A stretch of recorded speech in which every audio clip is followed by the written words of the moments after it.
Hello everyone, শুভ সন্ধ্যা। তোমাদের থেকে আমি একটা কথা জিজ্ঞেস করতে চাইছি। তোমরা সবাই আমার কথাটা একটু পুরো মন দিয়ে শোনো।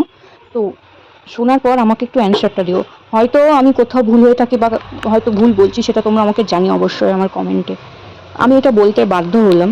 আমি কারোকে কোনো কিছু খারাপভাবে বলছি না বা কারোর কোনো কিছু মিন করছি না। এটা আমার সঙ্গে পার্সোনালি হয়েছে, তাই জন্য আমি বলছি। যেটা হওয়া উচিত না, খাস টাউনের মধ্যে। এটা কি হওয়া ঠিক? আচ্ছা, তোমরা কেউ কোথাও যাচ্ছ, তোমাদের ফোনে হয়তো হনুমানজি বা কোনো ঠাকুরের গান তোমরা দেখছিলে, হঠাৎ করে ফোনটাকে বন্ধ করে তোমরা ওইভাবে গেছো, তো অটো বা বাসে বসে আছো, তো হঠাৎ করে ফোনটাকে অন করতে ওই হনুমানজি বা যে কোনো ঠাকুরের গানটা বেঁচে উঠেছে। তোমার পাশের জন উনি অন্য কাস্টে, ভেবেই নিচ্ছ মুসলিম উনি। আমি কিন্তু এখনও বারবার বলছি তোমাকে, আমি কিন্তু কাস্ট নিয়ে বলছি না, এটা হয়েছে বলে আমি বলছি। তো যিনি পাশে বসে আছেন উনি উল্টোভাবে কেন রিয়াক্ট করলেন আমি তো সেটা বুঝলাম না।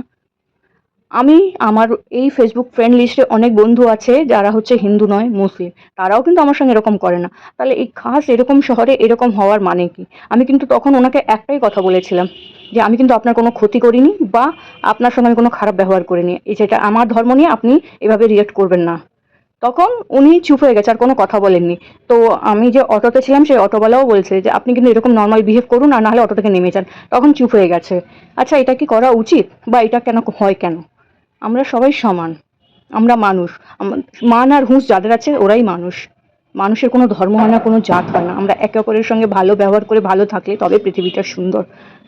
তাই কিনা বন্ধু? আমি কি ঠিক বলছি না ভুল বলছি, একটু বলো তো। আমরা তো কখনো এইরকম উল্টো রিয়াক্ট করি না। যখন আজান হয় মাইকে জোরে আওয়াজ করে হয়, আমরা তো উল্টো রিয়াক্ট করি না বা আমরা তো বলি না। তাহলে এইভাবে উল্টো রিয়াক্ট কেন? যেটা আমার খুব খারাপ লেগেছে। আমি কিন্তু কখনো পার্সোনালি বলছি, আমি কিন্তু কখনো এইভাবে রিয়াক্ট করিনি আমি কোনোদিনও। যখন খারাপ হয়েছে তার প্রতিবাদ করেছি। হ্যালো। তার আগে কিন্তু আমি দোষ না থাকতেও আমি আমার মায়ের কাছে শুনেছি সেটা বলতে পারো, বা আমি আমার যারা বড়রা রয়েছে তাদের কাছে শুনেছি যে মানুষ জন্মটা কিন্তু সহজে হয় না। হ্যাঁ, হাজার কোটিবার হচ্ছে অনেক রকম কীট পতঙ্গ হেনা-তেনা হওয়ার পর মানুষ জন্ম হয়। তো মানুষ জন্মানোটা তো সহজ ব্যাপার নয়। আমরা যখন একটা জন্ম পেয়েছি, এই জন্মটাকে সুন্দরভাবে মেনটেন করে চলি না? তুমি তোমার মতন ভালো থাকো, আমি আমার মতন ভালো থাকি, ভালো থাকি।